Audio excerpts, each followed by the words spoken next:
Hello, welcome back to my channel. My name is SewRena, and in today's video we're going to be making a felt Christmas tree skirt.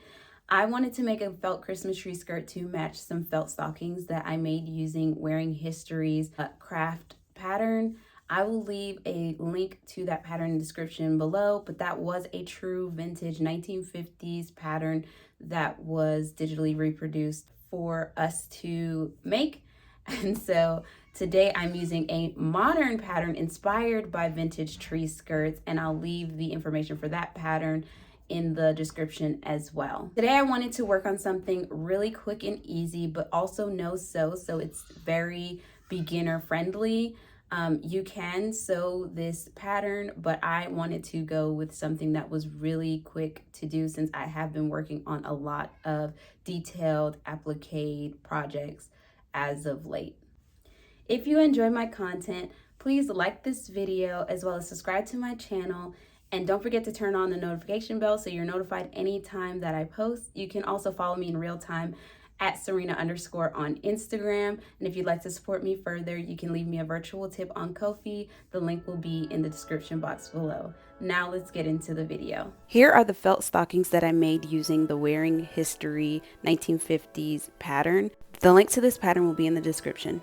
For today's pattern, I'll be using a Charm Artists Collective pattern featuring Modern June Cleaver, and this is on Gertie's Patreon, so you'll have to have a subscription in order to get the cut files. Now for materials, you'll need an assortment of felt, wool, or acrylic will do. You'll also need some trim. I used what I had on hand, a glue gun, a measuring tape, marking tool of your choice, and a rotary cutter or scissors. Here's a quick demo on how to cut a circle if you do not know how to sew or you're not familiar. First, you're going to want to work with your fabric from Salvage to Salvage.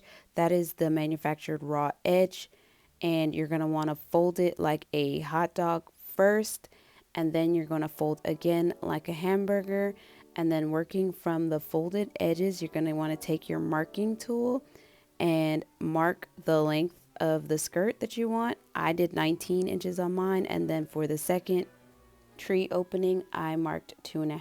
And keep in mind, this is just a demo. The real cuts will be in the next clip. So I'm working with a 72-inch wide felt, and I am cutting 19 inches or marking 19 inches with my tape first, and I do this all the way around until I get the marking that I want, and then I go ahead and cut that out with my scissors. A rotary tool would be great for this, so that way you have a nice clean finish because you don't need to hem this. And then I go around with a 2.5-inch circle, and then I cut up the center. Now it's time to assemble the appliques. I used my Cricut Maker to cut out the felt, but if you get this pattern, you can cut the pieces out by hand, and I'm using just scrap trim from around the room to adorn the ornaments. I really like that they gave you the cut files ready to use, so I didn't have to clean them up in the design software like I had to do with the Wearing History pattern. But of course, the Wearing History pattern was a true vintage pattern, so it was made to be done by hand like it would have been done in the 1950s. Using the Cricut Maker was so convenient, and it did cut down on a lot of the work that I had to do. So I just had to focus on assembling and gluing my pieces together. I decided to go with gluing because I had a lot to do, and because this is just a craft project, I didn't think it was necessary to sew everything down since I have been sewing applique skirts for the past month, and I just needed a break. But also, I wanted to give you guys a project that didn't require any kind of sewing and would be a great introduction to the craft if you wanted to. Here I am playing with the placement of my ornaments. I didn't make this a science. All I did was make sure that I measured the ornaments perfectly from the edge. I went with each of the ornaments being placed an inch above the raw edge of the skirt. You can taper this and play with the length, but my skirt is rather short, so there wasn't a whole lot of room between the center circle and the raw edge. You can resize the ornaments or make your skirt bigger, but mine is going in my dining room, so I didn't want a large skirt because we won't be putting presents or anything underneath it, and I really wanted to showcase the pretty ornaments and make it obvious that it matches the stockings. Once the center of the ornaments are secure, I go around and add some more glue to the perimeter of the ornaments so that way the edges don't lift. And now I am eyeballing some ribbon and I'm alternating colors. I have blue, pale pink, and white, and I am just gluing them down at the ornament holder or cap, and then I am adding glue to the length of the ribbon and running it down the length of the skirt. If you were sewing your skirt, I would just do a really wide zigzag stitch in a matching color of the ribbon for this, and that would work really nicely as well. Now you could be finished with your skirt here, but I wanted to add some more trim because more is more, and I had some leftover tinsel garland trim from last year, so I wanted to add that around the perimeter of my skirt as well as the center circle. If you are sewing, a really wide zigzag stitch or even a whip stitch by hand will secure this trim.